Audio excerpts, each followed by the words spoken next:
Os avanços da odontologia adesiva vêm possibilitando técnicas cada vez mais conservadoras.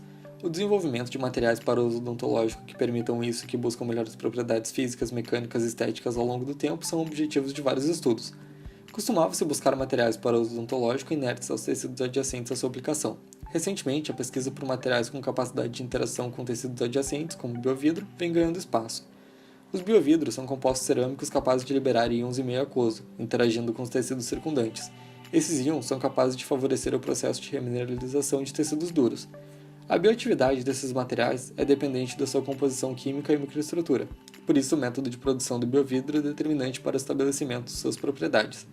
A fundição é o método utilizado para a produção dos biovidros comerciais disponíveis atualmente.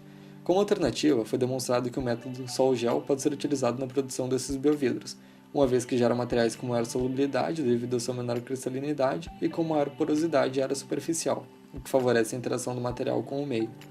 Além de um processo de produção mais fácil, biovidros produzidos pelo método sol-gel permitem a incorporação de componentes diferentes daqueles utilizados tradicionalmente, a fim de melhorar as propriedades do material. Dentre os componentes com potencial para utilização com esse fim está o pentóxido de nióbio, que apresenta excelente biocompatibilidade e está associado à redução da citotoxicidade, à indução da calcificação quando em contato com células humanas e ao aumento da atividade da fosfatase alcalina. Considerando que a linha de adesivo, interface, fica exposta ao meio oral e muitas vezes à presença de tecido desmineralizado no fundo da cavidade, um material que favoreça a mineralização é desejável. Sendo assim, o objetivo do presente estudo foi avaliar a influência da adição de dois tipos de biovidro na radiopacidade, degradação em solvente e resistência à fricção de um sistema adesivo experimental. Dois vidros bioativos foram produzidos de acordo com o método sol-gel, pela hidrólise e policondensação dos precursores e modificadores minerais. Para isso, foram adicionados ao ácido nítrico molar os precursores tetraetioortosilicato, TEOS, e trietilfosfato, TEP. Na sequência, foram adicionados os modificadores minerais nitrato de cálcio e nitrato de sódio. Na produção do biovidro com nióbio, adicionou-se previamente ao ácido nítrico o pentóxido de nióbio. Seguiu-se a produção dos biovidros com os processos de geleificação, envelhecimento, secagem e estabilização. A formulação das resinas experimentais base se deu com 66,6% de bis-GMA e 33,3% de gema em peso, e dos agentes fotoativadores canfruquinona 1% e EDAB 1% em mol e 0,01% de BHT em peso. A partir dessas resinas base, se dividiram os três grupos: um grupo controle, apenas com a resina base, um grupo BAG, com adição de 2% em peso de biovidro, e um grupo BAG-NB, com adição de 2% em peso de biovidro com nióbio. Os três grupos foram submetidos aos testes de radiopacidade, degradação em solvente e resistência à fricção. Para a radiopacidade, foram confeccionados corpos de prova de 6 mm de diâmetro por 1 mm. Com o foco emissor de raio-x a 400 mm dos corpos de prova, esses foram analisados em sistema digital, junto com uma escala de alumínio para comparação. As imagens obtidas foram analisadas pelo software MedJ. Para a degradação em solvente, os corpos de prova nas mesmas dimensões foram utilizados.